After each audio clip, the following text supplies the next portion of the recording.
So hi guys, welcome back to my channel. आज हम बात करने वाले एक बहुत ही ज्यादा इम्पोर्टेंट चैप्टर जो कि है केमिकल बॉन्डिंग। तो गाइस आपको ये चीज अच्छे से पता होगी कि हमने ऑर्गेनिक केमिस्ट्री ऑलमोस्ट कंप्लीट कर दी है। अगर आपने अभी तक नहीं देखा तो प्लीज आप लोग एक बार जो है प्लेलिस्ट में जाकर एक बार चेकआउट कर सकते हैं। उसमें हमने आपको सारा कुछ कंप्लीट करवा दिया है। अब इसके बाद हमने स्टार्ट किया है केमिकल बॉन्डिंग। ये 4th चैप्टर है हमारी बुक का, जो कि बहुत ही ज्यादा इम्पोर्टेंट है और ये काफी मार्क्स कवर करता है, चाहे आपका एग्जाम बोर्ड का हो या फिर आप किसी भी कंपटीशन का एग्जाम दो तो ये चैप्टर पूछा ही पूछा जाता है कि इससे क्वेश्चंस बहुत बनते हैं। ये मेनली हमारा चैप्टर ऐसा है कि पूरा का पूरा थ्योरी पर ही डिपेंड करता है। किस पर डिपेंड करता है? थ्योरी पर डिपेंड करता है। इसमें थ्योरी ज्यादा है, कुछ क्वेश्चंस आते हैं 10-20%, बाकी सबका सब थ्योरी है। तो अगर हम इस चैप्टर को बेसिक से स्टार्ट करें तो आप लोग आसानी से उसको कंप्लीट कर सकते हैं। मतलब अगर बेसिक टर्म से स्टार्ट करें, basic terms in the sense की वो चीजें उनके पीछे के बारे में एकदम डेप्थ लेवल से स्टार्ट करें तो वो चीजें आपके लिए और भी आसान हो सकती हैं। तो चलिए स्टार्ट करते हैं केमिकल बॉन्डिंग। देखिए केमिकल बॉन्डिंग, केमिकल को साइड में रखिए, पहले आप बॉन्डिंग को देखिए। बॉन्डिंग मतलब दो एटम के बीच में जो अट्रैक्शन ऑफ फोर्स जो लग रहा है, जो फोर्स ऑफ अट्रैक्शन लग रहा है, उसे बॉन्डिंग कहते हैं। मतलब बॉन्ड, जैसे कि यहाँ पर आपको पता नहीं है, अगर हम ऑर्गेनिक के अकॉर्डिंग एग्जांपल है तो देखिए कार्बन कार्बन की दो चेन, इनके बीच में बॉन्ड बन रहा है। चेन बनने में भी बॉन्ड लगता है, बॉन्ड लगता है, वो मैटर नहीं करता वो सिंगल डबल या ट्रिपल, एल्केन एल्काइन एल्कीन कुछ भी, नो मैटर। मतलब दो एटम दो एलिमेंट के बीच में जो बॉन्ड लगता है उसे जोड़ने के लिए, उसको चेन बनाने के लिए, एक साथ रखने के लिए जो बॉन्ड लगता है उसे हम कहते हैं केमिकल बॉन्डिंग। मतलब दो केमिकल सब्सटेंस और या फिर दो केमिकल कंपाउंड के बीच में जो फोर्स ऑफ अट्रैक्शन या बॉन्ड लगता है उसे हम कहते हैं केमिकल बॉन्डिंग। जैसे कि हाइड्रोजन और क्लोरीन के बीच में बॉन्ड बन रहा है, हाइड्रोजन अपना एक दे रहा है, तुरंत जो हमारा क्लोरीन है वो एक ले रहा है, मतलब बॉन्ड बन गया ना दोनों के बीच में, दोनों ने आपस में ट्रांसफर शेयर करके एक साथ बॉन्ड बना लिया ना। अब उसके बाद देखिए हमारे कुछ टॉपिक हैं, कैसे टॉपिक जो कि इसमें पूछ जाते हैं। उसके पहले आपको पता होगा कि इस चैप्टर में घुमा फिरा के हर जगह 3 ही बातें हैं, कहीं इलेक्ट्रॉन है, कहीं प्रोटॉन है, कहीं न्यूट्रॉन है। तो ये इलेक्ट्रॉन प्रोटॉन न्यूट्रॉन है क्या, हमें ये पता होना चाहिए। देखिए गाइस, जो इलेक्ट्रॉन होता है, देखिए हम आपको यहाँ पर एक बार चार्ट बना के बताते हैं कि इलेक्ट्रॉन प्रोटॉन और न्यूट्रॉन जो होता है ये होता क्या है। देखिए ये हमारा इलेक्ट्रॉन है, ये हमारा प्रोटॉन है, ये हमारा न्यूट्रॉन है, 3 है। अब उसके बाद देखिए ईंट पर नाच, देखिए ये एक ट्रिक है इलेक्ट्रॉन प्रोटॉन के बारे में याद रखने के लिए। क्या है ईंट पर नाच? मतलब ईंट पर नाच का मतलब क्या है? E for electron, electron was discovered by the great scientist Thomson. इनका पूरा नाम क्या है? J Thomson. उसके बाद पर मतलब जो हमारा प्रोटॉन है इसको किसने डिस्कवर किया? रदरफोर्ड सर डिस्कवर किया, रदरफोर्ड सर ने प्रोटॉन को डिस्कवर किया। उसके बाद देखिए हम लोगों को आता है न्यूट्रॉन, जिसको डिस्कवर किया चैडविक सर ने। ईंट पर नाच, electron by J Thomson, proton by Rutherford, neutron by Chadwick. मतलब जो हमारा इलेक्ट्रॉन होता है इसको किसने डिस्कवर किया? जे थॉमसन सर ने। प्रोटॉन उसको किसने डिस्कवर किया? रदरफोर्ड सर ने। और न्यूट्रॉन वो डिस्कवर्ड बाय चैडविक सर। अब इलेक्ट्रॉन क्या होता है? इलेक्ट्रॉन जो होता है इसके अंदर कैसे चार्जेस होते हैं? नेगेटिव चार्जेस होते हैं। प्रोटॉन के अंदर पॉजिटिव चार्जेस होते हैं और जो न्यूट्रॉन होता है वो न्यूट्रल होता है, बिना किसी चार्ज का होता है। अब उसके बाद देखिए हमारे आते हैं कुछ topic. What is chemical bonding?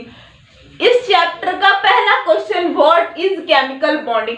Chemical bonding is the bond between two chemical substance, या फिर दो केमिकल कंपाउंड या फिर दो केमिकल एलिमेंट के बीच में जो बॉन्ड होता है उसे हम कहते हैं केमिकल बॉन्डिंग। जैसे कि HCl, MgCl2, NaCl, ये सब के बीच में जो बॉन्ड होता है, एक देकर एक लेने वाला, एक लेकर एक देने वाला, ये जो दोनों मिलकर जो बॉन्डिंग बनाते हैं इसे हम कहते हैं केमिकल बॉन्डिंग। और बॉन्डिंग दो टाइप की होती है, या तो वो शेयरिंग करके बॉन्डिंग बनाएंगे या फिर वो ट्रांसफर करके बॉन्डिंग बनाएंगे। अब देखिए इसके बाद आता है ऑक्टेट रूल। ऑक्टेट रूल क्या होता है? देखिए octet rule is the atom of various element enter into the chemical substance attain configuration। मतलब जैसे कि हमने किसी भी एलिमेंट का कॉन्फ़िगरेशन किया, हमने Na का किया 281, अब इसको एक चाहिए, इसका ऑक्टेट कंप्लीट है नहीं कंप्लीट, इसको एक चाहिए, तो ये जो एक उसको अटेन करेगा उसे हम कहते हैं इस ऑक्टेट रूल। मतलब ऑक्टेट रूल क्या कहते हैं? देखिए हमने किसी भी एलिमेंट का कॉन्फ़िगरेशन किया, उसमें अगर हमने सोडियम का किया Na11 281, इसको एक चाहिए मतलब इसका ऑक्टेट कंप्लीट नहीं है, तो इसका मतलब होता ऑक्टेट। और जब यही अप्लाई होता है तो कहते हैं octet rule, because octet rule is the atom of various element. Various element का ये एक एटम है जो कि किसी भी केमिकल सब्सटेंस में इंटर करता है तो ये कॉन्फ़िगरेशन अटेन करता ही करता है, मतलब कॉन्फ़िगरेशन में ये अटेन करता है, इसे हम कहते हैं अपना ऑक्टेट रूल। देखिए ऑक्टेट एक होता है कंप्लीट, एक होता है इनकम्प्लीट। ऐसे आप सभी को पता है कि ऑक्टेट जो है केवल किसको नोबल गैसेस को छोड़कर, मतलब नोबल गैसेस को छोड़कर बाकी सबको ऑक्टेट इनकम्प्लीट होता है, वो लेते हैं या फिर देते हैं। बस अब आपको इतना समझ में आ गया। उसके बाद देखिए हमारा आता है लेविस सिंबल। लेविस सिंबल क्या होता है? Valence shell. आप लोग एकदम सिंपल से याद रखिए कि लेविस होता क्या है। देखिए लेविस जो हम लोग का होता है लेविस सिंबल, ये मेनली हमारा वैलेंस जो होता है वैलेंस इलेक्ट्रॉन ही होता है। वैलेंस शेल को ही हम लोग लेविस सिंबल कहते हैं। इसके पीछे डेफिनेशन बहुत बड़ी है, टर्म्स बहुत है, लेकिन आपको सिर्फ याद रखने के लिए इतना ही याद रखिए। लेविस सिंबल जो होता है वैलेंस शेल होता है। कैसे? अगर हम किसी Na का निकाला 281 आया, अब देखिए Na पर एक ही एक्स्ट्रा, तो यही उसका वैलेंस शेल हो गया, क्योंकि एक इस पर।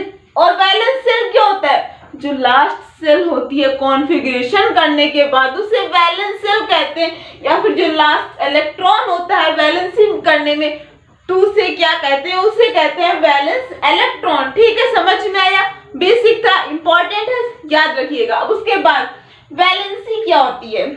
वैलेंसी देखिएगा, इस वैलेंसी बहुत ही इंपॉर्टेंट रोल प्ले करती है, मतलब इसको आना चाहिए, डेफिनेशन डायरेक्टली नहीं पूछती लेकिन आपको ये पता होना चाहिए। देखिए द नंबर ऑफ इलेक्ट्रॉन, देखिए हम एक बार आपको लिख के बताते हैं कि वैलेंसी होती क्या है, क्योंकि ये पूछा जाता है। देखिए valency is that number of electron फिर number of proton required to complete octet. Valency is the number of electron and proton required to complete their octet is known as valency। मतलब अपने आउटर मोस्ट अपने octet, मतलब octet को complete करने के लिए जो हमें इलेक्ट्रॉन प्रोटॉन चाहिए होता है उसे ही हम वैलेंसी कहते हैं। कहते नहीं कि इसकी वैलेंसी इनकम्प्लीट है, Na की वैलेंसी इनकम्प्लीट, इसको एक चाहिए, और जब वो ट्रांसफर और शेयरिंग करता है तब कहीं ना कहीं उसका जाकर कंप्लीट होता है क्लोरीन के साथ। अब देखिए अब उसके बाद हम बात करते हैं वैलेंस इलेक्ट्रॉन क्या होते हैं। अगर हम किसी भी एलिमेंट या फिर किसी भी एलिमेंट को लेते हैं, हमने लिया जैसे कि अपने हाइड्रोजन को ही लिया, इसका क्या होता है? 1 होता है, 1 होता है, तो इसको क्या, इसको एक चाहिए, तो इसको मेनली क्या, इसकी वैलेंसी इनकम्प्लीट है। और जो किसी भी एलिमेंट का हम कॉन्फ़िगरेशन करेंगे, हमने Na का किया 281 और जिसका लास्ट है उसे हम कहते हैं वैलेंस इलेक्ट्रॉन। क्या कहते हैं? Valence electron. और जो लास्ट सेल होती है the outermost shell of an element is known as valence shell and the outermost electron is known as valence electron. अब उसके बाद देखिएगा ध्यान से, उसके बाद हमारा आता है वैलेंस सेल। वैलेंस सेल उसे कहते हैं कि किसी भी एलिमेंट का हमने कॉन्फ़िगरेशन किया, उसके बाद जो लास्ट सेल थी उसे हम वैलेंस सेल कहते हैं। अब उसके बाद देखिए केमिकल बॉन्डिंग के टाइप कितने होते हैं। देखिए बेसिकली अगर हम बात करें तो केमिकल बॉन्डिंग के दो टाइप होते हैं, एक तरफ इलेक्ट्रोवैलेंट और आयनिक बॉन्ड, एक तरफ जो है हमारा होता है कोवैलेंट बॉन्ड। देखिए electrovalent bond is the complete sharing of क्या, देखिए एक तरफ हमारा क्या है इलेक्ट्रोवैलेंट बॉन्ड, एक तरफ है covalent bond. Electrovalent bond is the complete sharing of electron from one atom to another atom and covalent bond is the complete sharing of electron from one atom to another atom. देखिए जो electrovalent होते हैं या फिर electrovalent आयनिक दूसरा नाम होता है, ये जो होते हैं ये कंप्लीट ट्रांसफर ऑफ इलेक्ट्रॉन करते हैं from one atom to another atom. उसी जगह जो हमारे कोवैलेंट बॉन्ड होते हैं वो क्या करते हैं, वो पार्शियल शेयरिंग करते हैं, कंप्लीट शेयरिंग नहीं, partial sharing of electron from one atom to another atom. So I hope कि आपको इतना अच्छे से समझ में आया होगा। अब इसके बाद हम लोग नेक्स्ट वीडियो में पढ़ेंगे। So thanks for watching, will meet on the next video with other important